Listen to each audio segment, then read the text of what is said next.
There are a number of questions about the future of the tackle position for the Denver Broncos, and Dalton Risner may be more in play there than some may think. His future may actually be at tackle.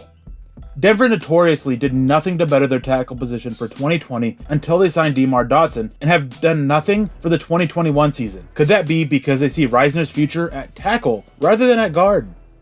There are multiple factors at play here, and one of them does have to deal with his size. Many draft analysts had Risner as a guard because he lacked the length for NFL tackles, but some think technique can cover those issues. Risner also has a lot of experience at tackle, having played right tackle at Kansas State during his career there. Denver also drafted a highly thought of guard, Nathaniel Moody, who isn't a tackle at the NFL level.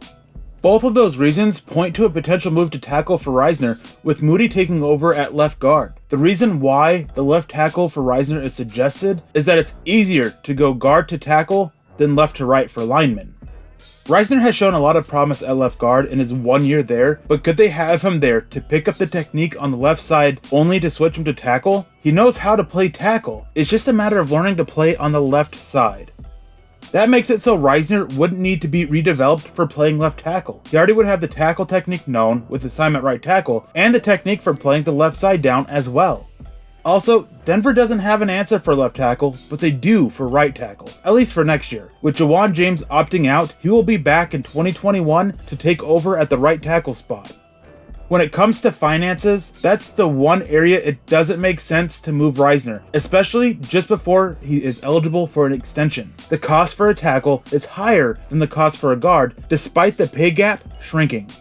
Basically, Denver doesn't have options on the roster, at least from first look. With what they've done though, it really suggests a possible lineup of Risner, Muti, Lloyd Cushenberry, Graham Glasgow, and James for 2021 and maybe even beyond that. This may not be the likely case in regards to their plans, but there is a lot of evidence to point to the possibility of it being the case. It's the one option where Denver wouldn't be forced to go get another tackle. There's also the option of moving him back to right tackle and James to left tackle. But then, what would be the point of picking up the technique on the left side? Was it really just for experience? Moving Risner to tackle, as said earlier, doesn't seem likely despite the evidence. There isn't anything clear about the Broncos tackle position except for the fact that they do not have options going forward. For Mile High Huddle and Sports Illustrated, I'm Eric Trickle.